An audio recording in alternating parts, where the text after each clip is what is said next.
They had a very savvy media campaign. It was very telegenic. They had big posters, they had big puppet heads, and when the TV copters showed up, it was going to get on the news. It really looked good. More important and less dramatic is that high school students, they wound up choosing, not with a forethought, but sort of winding up in the right place to be, organizing in schools. High school students were looking for this. It was a time in history when students were really getting active and were willing to be involved. The political organizing was speech training, it was networking, and the kids picked this up and ran with it. They developed quite a powerful network through their parents, through local groups, and really got the word out. I had 3 students when I was beginning to write this book in 2001, 2002 in my intro anthro class. And we did a show and tell, and first day of class, all the TAs talked about what they were doing for their research, and I talked about what I was doing, and they came up and they said, Southgate, huh? What are you doing in Southgate? We're from Southgate. So I told them, and they said, oh yeah, we know that. And they wound up in an honors section. They said, okay, we got a proposal. We want to research this from the community end. I said, great. And they were able to show how the word got out. And one of their main points is that people take very seriously the messenger when they evaluate the message. And high school students and teachers were very credible and important messengers. And the teachers came from the same community, lived there, had their families there. So this was a powerful infrastructure. All right. Now, that's story number 1. Story number 2 is the Son Law story, Son Law and its friends.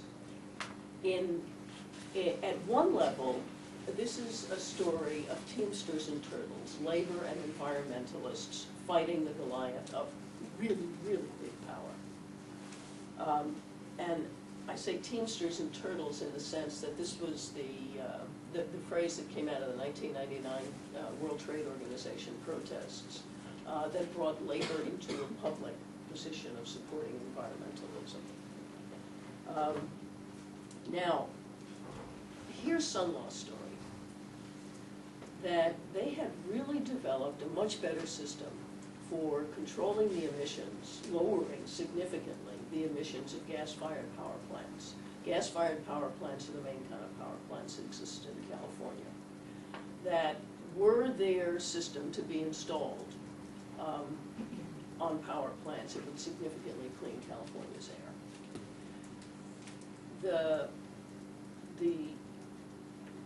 The problem was, they argued, that big power was really working hard to keep it off the market. In a very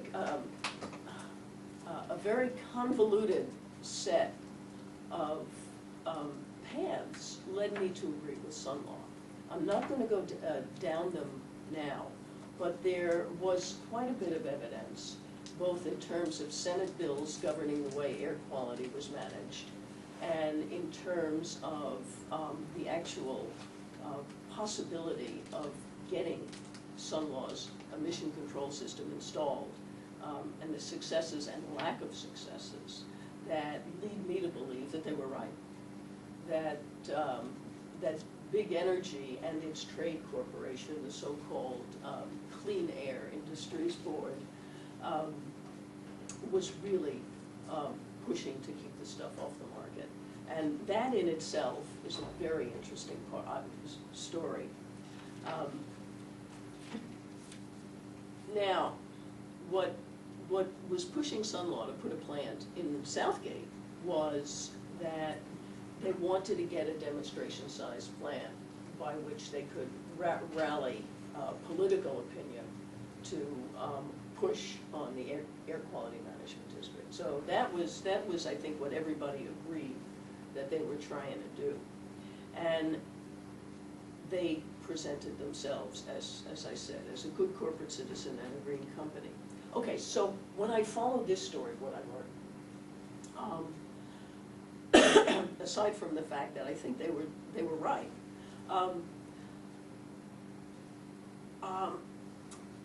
What I did, I mean, I could ask two questions. Okay, one question wasn't helpful, and that was, who's the real environmentalist? Well, I think CBE is. They thought they were, and it was going to be a who said who to what argument. So I switched the question. I said, well, what happens if we look at both of these sides as ways of building what I call working class or everyday people's environmentalism, an environmental movement? What do we learn from each of these strategies about which is going to be a more viable kind of movement? What does it look like? So the first thing I learned is that in the clash of stories 1 to 2, both of them embedded different notions about what working classness looks like. Okay, so the environmental justice story says that where we live and where we work are very important, and health is a more important, or is an extremely important issue. The Sun Law story and the county fed story is that good jobs, green business, is going to really take us forward. Well, a couple things were really clear. If you pit jobs against health, health had so much more attraction. It was immediate. Everybody's walking around with inhalers in Southgate. It doesn't take much. Everybody breathes the same air. And health has a morality attached to it that jobs don't. Jobs are, well, these particular jobs were few. And they also carry race and gender baggage. Building trades jobs are white and male. And put the two of them together, and it's very hard to build a moral story around that. It doesn't work. So people were attentive to jobs, but they were really grabbed by the issue of health. Now, what's going to get a little more complex is that the health issue resonated across race lines. Whites also wanted to breathe clean air, but it was a little uneasy. Think about South LA has a very, Southgate has a very racist history that Becky Nicolaitis has chronicled stunningly in My Blue Heaven. It's a wonderful book. But consider that white folks who grew up breathing this crummy air breathed it when their jobs were union jobs, when their jobs bought them a middle-class lifestyle, a secure retirement, and they didn't know about pollution.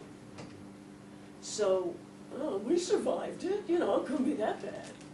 So there was some unease about that.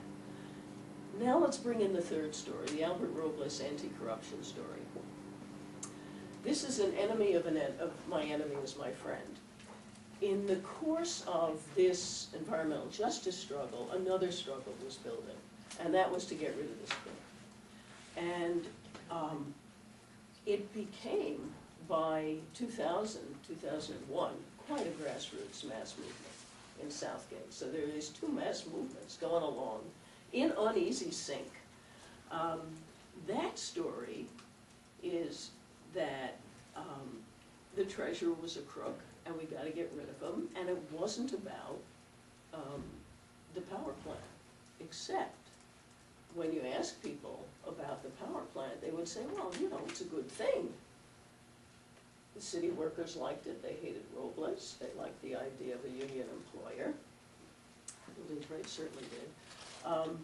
But I said, so are you in favor of the plant? And some people would say, yeah, we're in favor of the plant. I said, well, what about CBE? Oh, they're Albert Robles goons. This is, you know, they're just paid off by this guy. So that was their take on it as they intersected.